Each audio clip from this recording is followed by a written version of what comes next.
Thank you for joining us for our afternoon session of the expanded virtual conference for conscious capitalism. This afternoon, we have another amazing group of speakers that are going to be joining us. And this afternoon, we'll be starting with Riane Eisler, the Center for Partnership Studies. And she is going to be sharing how to build a caring economics of partnership. So as we've shared with our other speakers and how they are elevating humanity through their business, the way that Riane is doing that is she's working to solve through her work how to provide foundations for building that caring economics of partnership. If you're not familiar with Riane's work, she is an eminent social scientist, attorney, and social activist. She's also the president at the Center for Partnership Studies and best known for two powerful books, which I know I have personally enjoyed reading: The Chalice and the Blade and The Real Wealth of Nations. They were hailed by Archman Desmond Tutu as a template for a better world that we have been so urgently seeking. As Jane Goodall has said, a call to action, and Peter Senge desperately needed. She keynotes major conferences, consults with businesses and governments on implementing the partnership system, and received many honors and transformed the lives of women and men worldwide through her work. It's an absolute honor to welcome you to the Conscious Capitalism Expanded Conference, Riane, and we look forward to hearing from you today. Well, thank you, Amanda. It's a pleasure to be with you. And it is really a pleasure to be at this important conference. And I'm going to propose to you that at this time of unprecedented crisis, we also have an opportunity to make fundamental changes. Changes that, had they been in place, would have lessened the economic impact of the COVID-19 epidemic. And you, in the conscious capitalism community, have a big role to play in these changes. Because, as I will develop in the short time we have together today, conscious capitalism is part of the movement to create a caring economics of partnership or partnerism. So I invite you to do something new and exciting, to join me in looking at our society and our economy as they are now and as they can be through a new lens that goes beyond the old thinking of conventional social and economic categories, such as socialism, capitalism, right-left, religious, secular, Eastern, Western, and so on. Why? Because as Einstein noted, we cannot solve problems with the same level of thinking that created them. So I want to, however, start on a personal note. Because as those of you familiar with my work know, I have a great deal of passion for this work of building a more caring and sustainable world, a passion deeply rooted in my early experiences as a child refugee with my parents from the Nazis.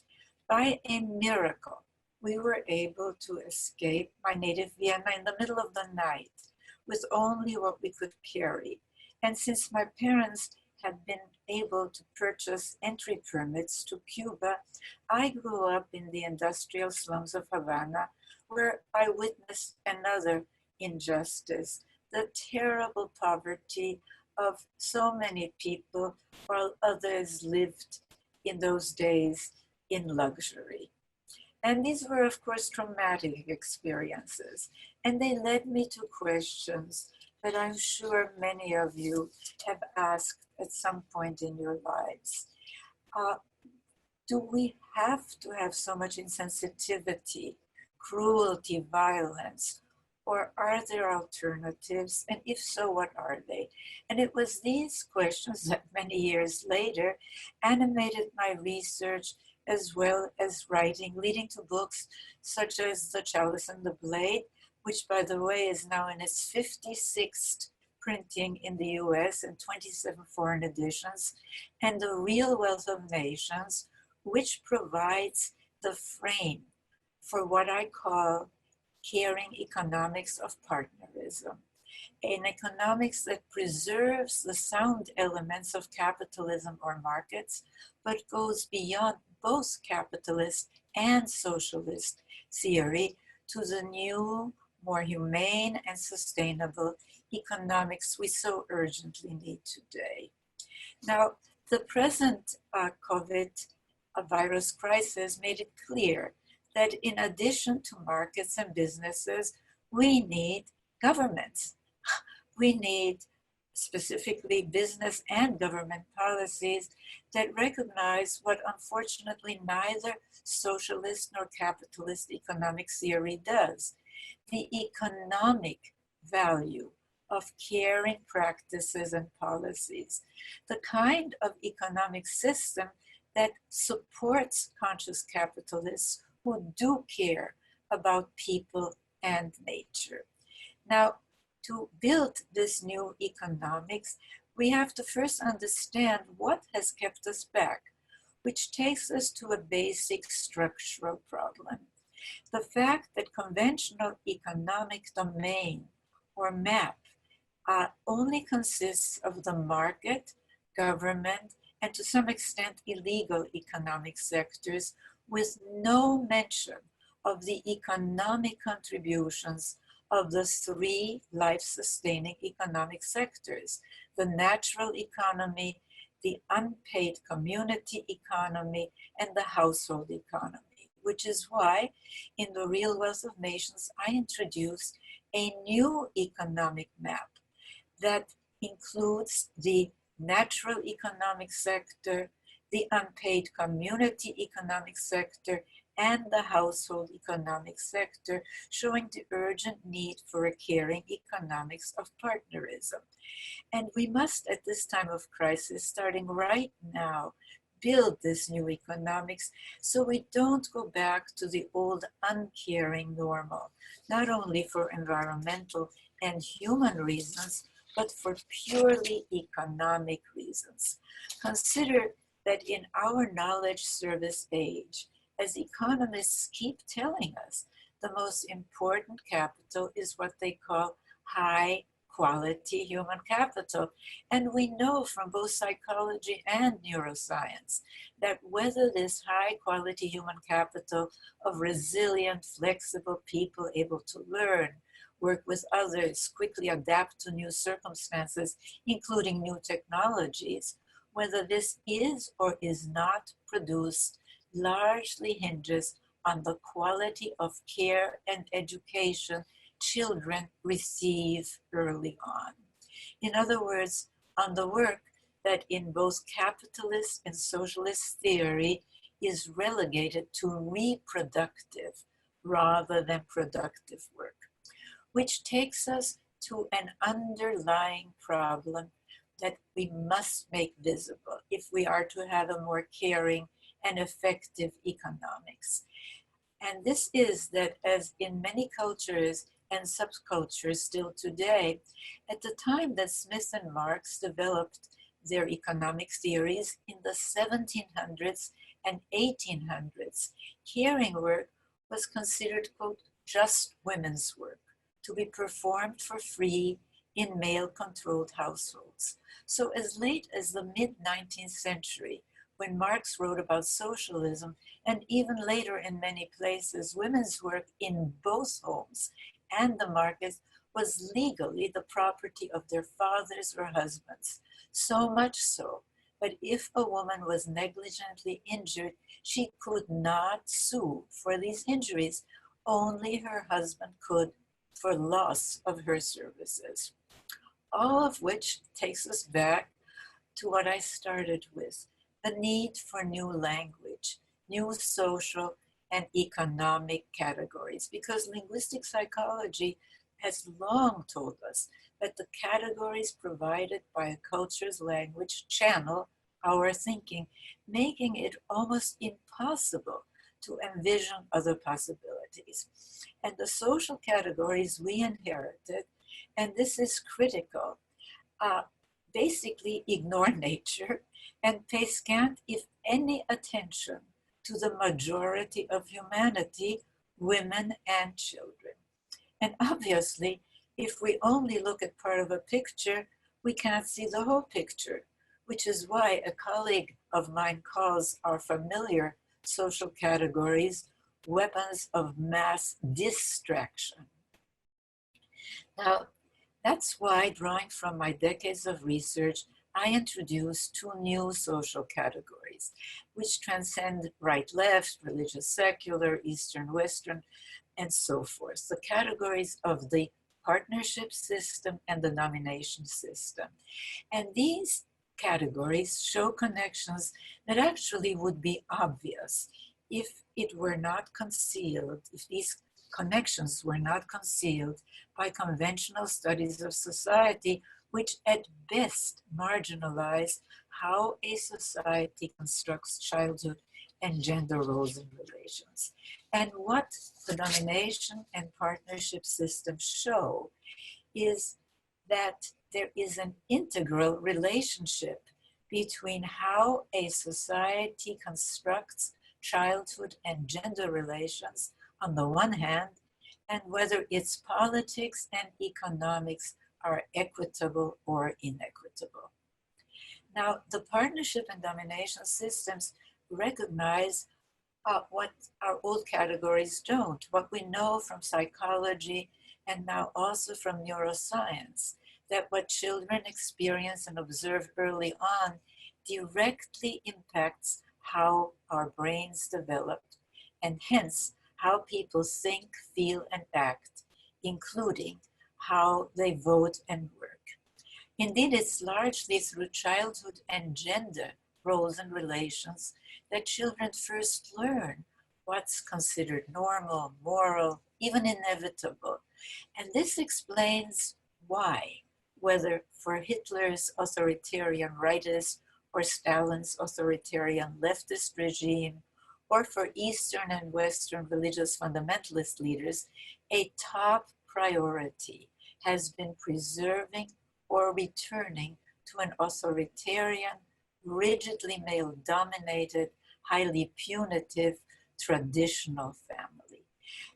Because it's here, before their brains, much less their critical faculties, are fully formed, that children learn that one kind of human is more valued than another kind, as starting with the ranking of the male over the female human form, and from there going to different races, religions, sexual orientations, and so forth. And they also learn another lesson key to fitting into domination systems, that it's very painful to question orders, no matter how unjust.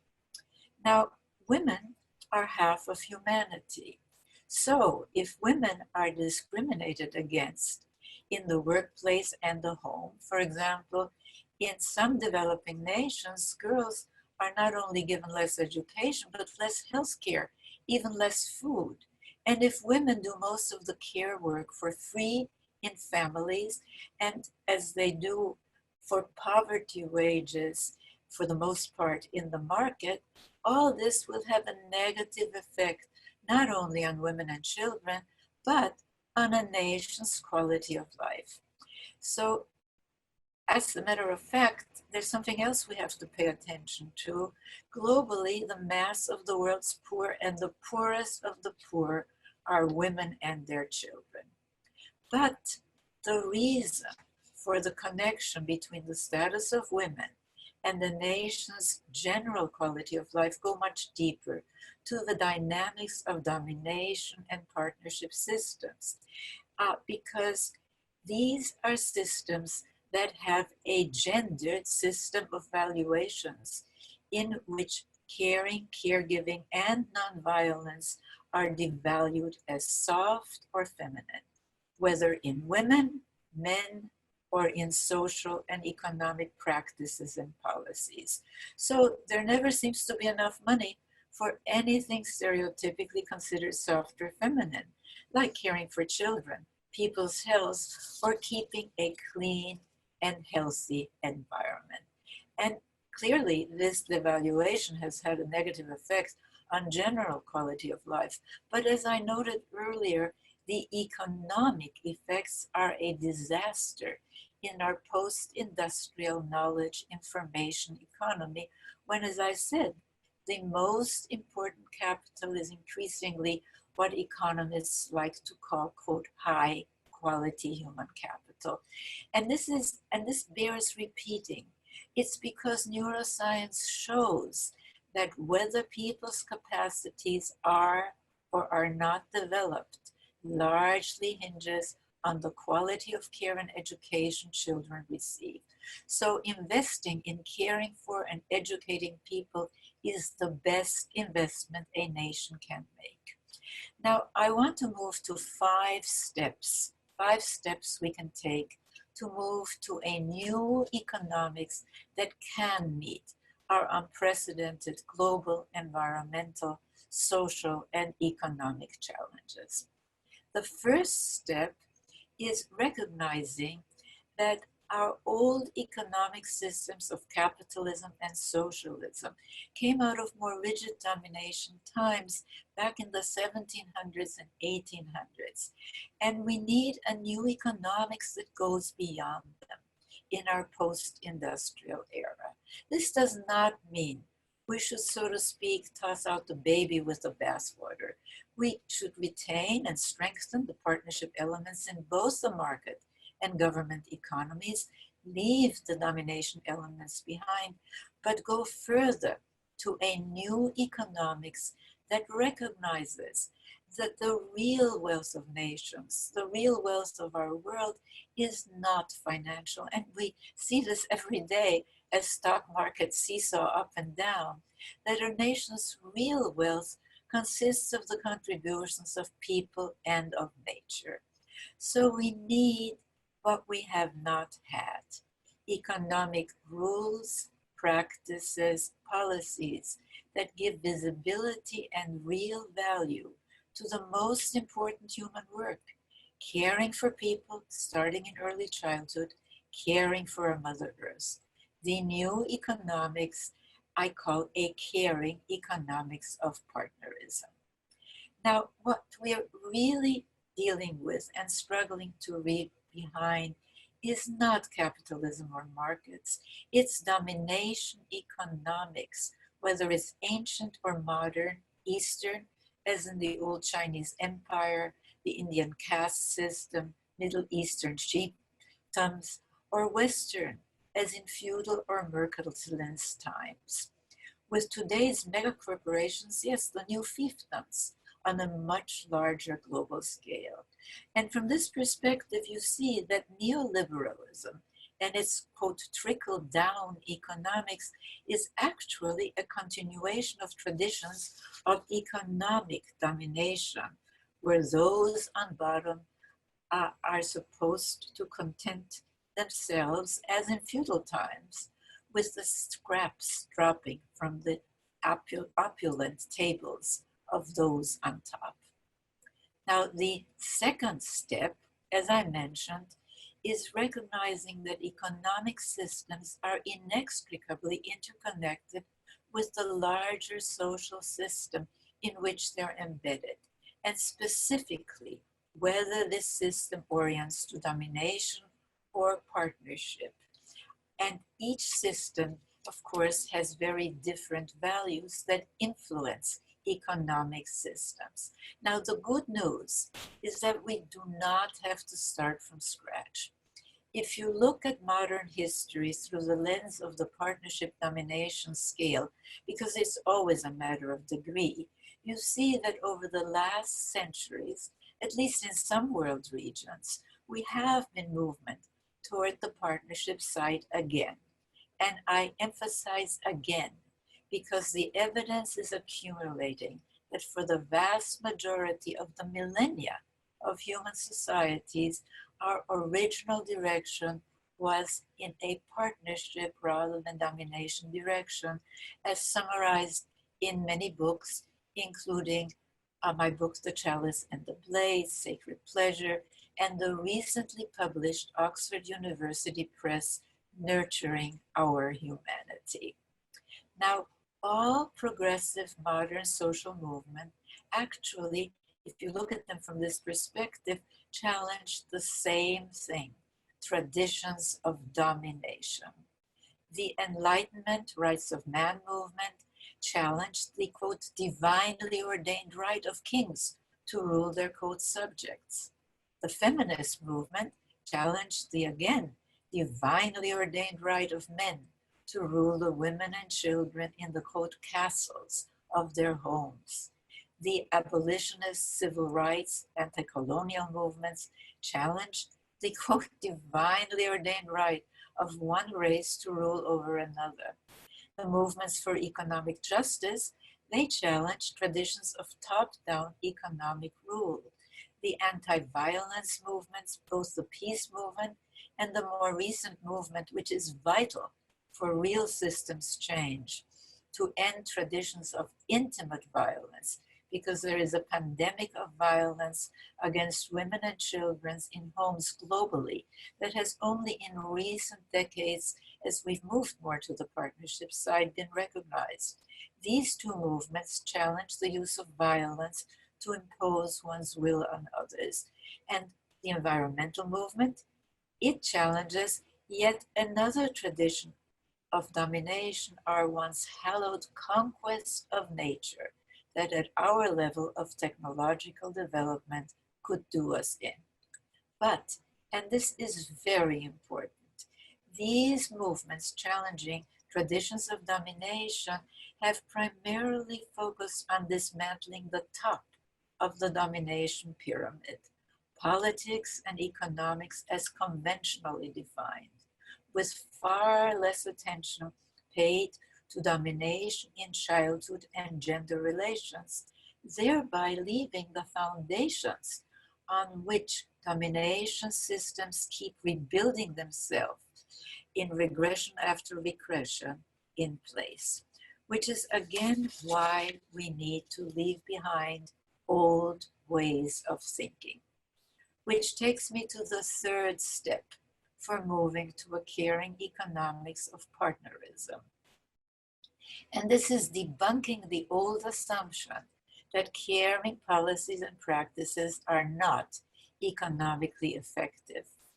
In fact, they are, as many of you in the conscious capitalism community know, and study after study shows.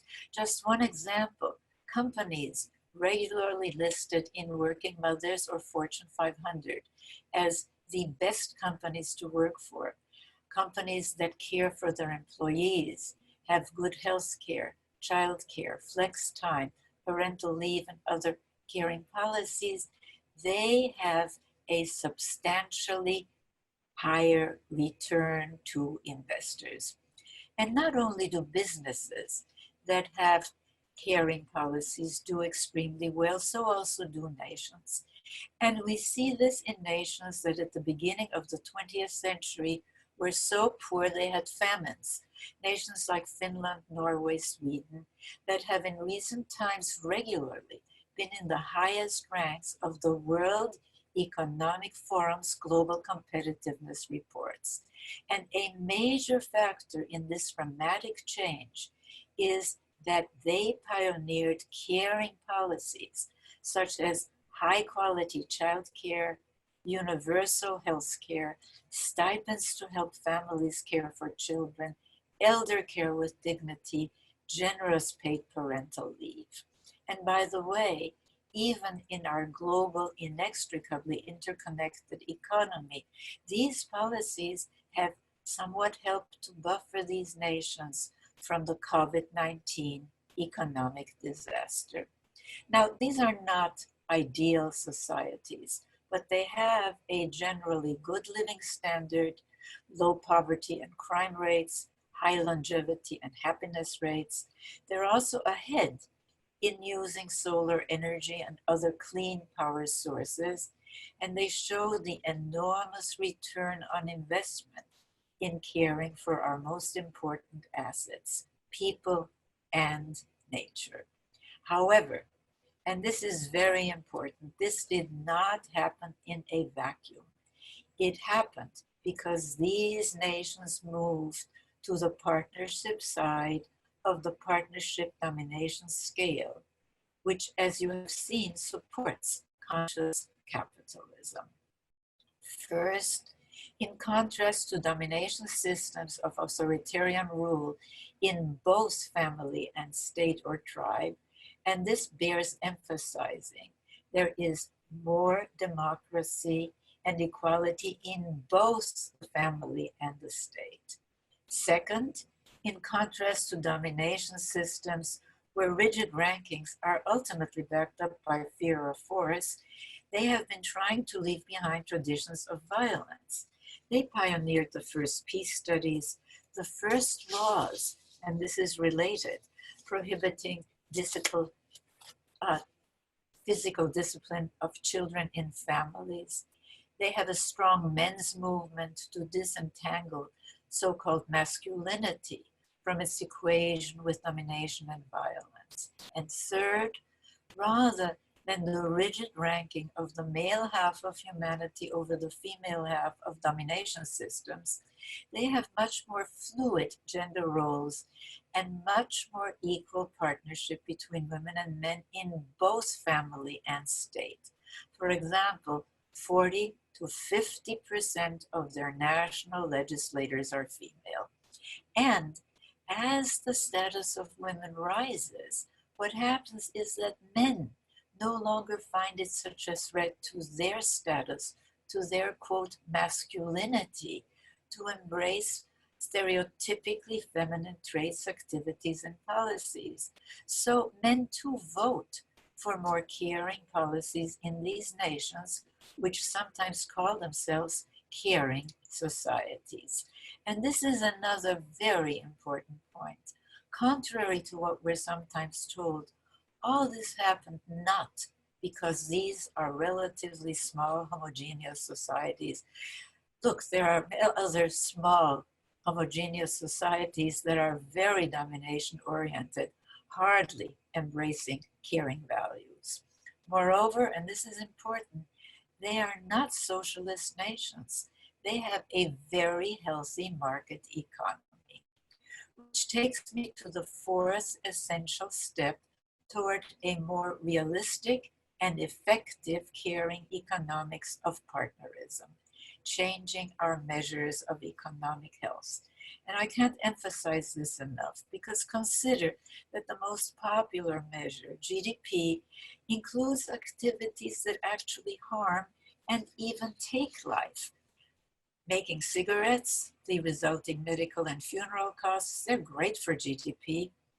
Unhealthy fast foods, the obesity, heart disease, diabetes, strokes, funeral costs they cause, they're all on the plus side of GDP. But not only does GDP put negatives in as positives, it fails to include the huge economic value of the essential activities of the three sectors ignored in present thinking: the natural economy, the volunteer economy, and the household economy, the three life-sustaining sectors that must be included in our economic paradigm to meet our unprecedented challenges. Now, I know some people may say, well, we can't quantify the value of care work, but we can quantify its economic value, and it's huge. Consider that an Australian report shows that if the unpaid caring household work were included, it would comprise 50% of the reported GDP. But none of this is found in conventional economic treatises. It's not taught in our schools and our universities, and it's up to you to see that it is. Now, this problem of metrics is why the Center for Partnership Studies developed social wealth economic indicators, or SWAYs. And these indicators differ from both GDP and most so-called GDP alternatives in being geared to our knowledge service age, showing that the most effective approach to developing human capacity and with this, a good quality of life, is supporting care and education in early childhood and throughout life, and that a healthy natural economy is key to human developments. And sways are also different from most so-called GDP alternatives in something very important. They not only measure outputs, but also the inputs that make for better outcomes, such as family-friendly laws, investments in non-carbon producing fuels, and so on.